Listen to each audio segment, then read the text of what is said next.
केंद्र में मंत्री बनने के बाद चिराग पासवान लगातार बीजेपी को परेशान करने वाला बयान दे रहे हैं। चिराग पासवान अब राहुल गांधी की भाषा बोलने लगे हैं। जिस जातीय जनगणना की मांग विपक्ष के नेता कर रहे हैं, राहुल गांधी कर रहे हैं हर मन से। अब वही बात राहुल गांधी के बाद अब चिराग पासवान भी कहने लगे हैं।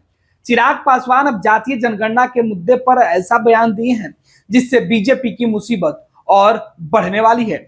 आपको बता दें, केंद्र में मंत्री बनने के बाद चिराग पासवान के बदले सुर अब बीजेपी को और परेशान करने लगे हैं। चिराग पासवान ने आज देश में जातीय जनगणना कराने की मांग कर दी है।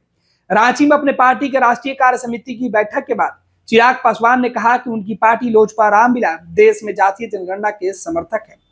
रांची में मीडिया से बात करते हुए चिराग पासवान ने कहा कि उनकी पार्टी जातिगत जनगणना के पक्ष में है और इसका समर्थन करती है।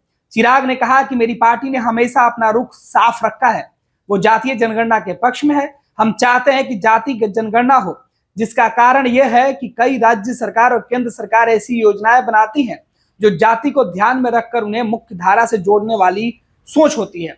ऐसे में सरकार के पास कम से कम जाति की जनसंख्या की जानकारी होनी ही चाहिए। चिराग पासवान ने कहा कि जातिगत आंकड़े कम से कम सरकार के पास होने चाहिए। आपको बता दें कि इसके पहले लेटरल एंट्री से लेकर एससी एसटी आरक्षण में कोटे को लेकर सुप्रीम कोर्ट के फैसले पर चिराग पासवान ने बीजेपी से अलग स्टैंड लिया था। अब जातीय जनगणना के मामले पर भी एनडीए से अलग राय दिख रही है। चिराग पासवान इंडिया अलायंस की पार्टियां कांग्रेस और सपा की जातीय जनगणना की मांग के साथ खड़े दिख रहे हैं। राहुल गांधी लगातार जातीय जनगणना की बात कह रहे हैं और चिराग पासवान उनके समर्थन में आए हैं। चिराग पासवान को लेकर बीजेपी के भीतर चर्चाएं हो रही है। न सिर्फ एससी एसटी मामले को लेकर बल्कि वक्फ बोर्ड कानून को लेकर भी चिराग पासवान और उनकी पार्टी ने बीजेपी को मुश्किल में डाला है। बीजेपी नेता समझ रहे हैं कि चिराग पासवान प्रेशर पॉलिटिक्स का खेल खेल रहे हैं। अब देखना है कि बीजेपी इसका जवाब कैसे देती है। फिलहाल बीजेपी जवाब ढूंढ रही है, लेकिन चिराग पासवान भाजपा को जवाब देने का मौका ही नहीं दे रहे हैं। चिराग पासवान को जब भी मौका मिल रहा है वो विपक्ष के उन नेताओं के बयानों के साथ दिख रहे हैं जिससे नरेंद्र मोदी और बीजेपी की परेशानी बढ़ रही है।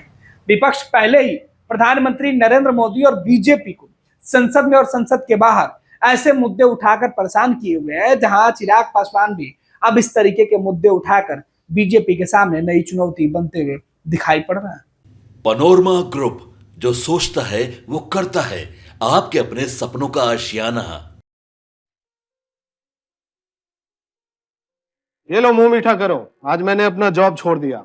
अब हम पूर्णिया वापस जाएंगे। जॉब छोड़ दिया है? मतलब ये घर कैसे चलेगा? हम करेंगे क्या? और माँ बाबूजी क्या बोलेंगे? इसलिए मैं एक और मिठाई का डब्बा लाया।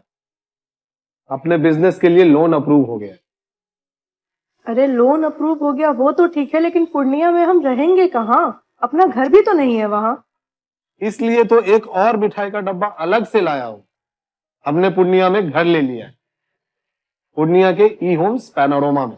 पूर्णिया में पैनोरमा ग्रुप लेकर आए हैं ई होम्स पैनोरमा। बड़ा घर, आलीशान जिंदगी और अत्याधुनिक सुविधाओं के संग। अरे अरे, अब क्यों मुंह मीठा करवा रही हो? क्योंकि हम घर वापसी जो कर रहे हैं। घर वापसी की खुशी पूर्णिया में ई होम्स पैनोरमा के संग। E homes panorama, luxurious lifestyle redefined.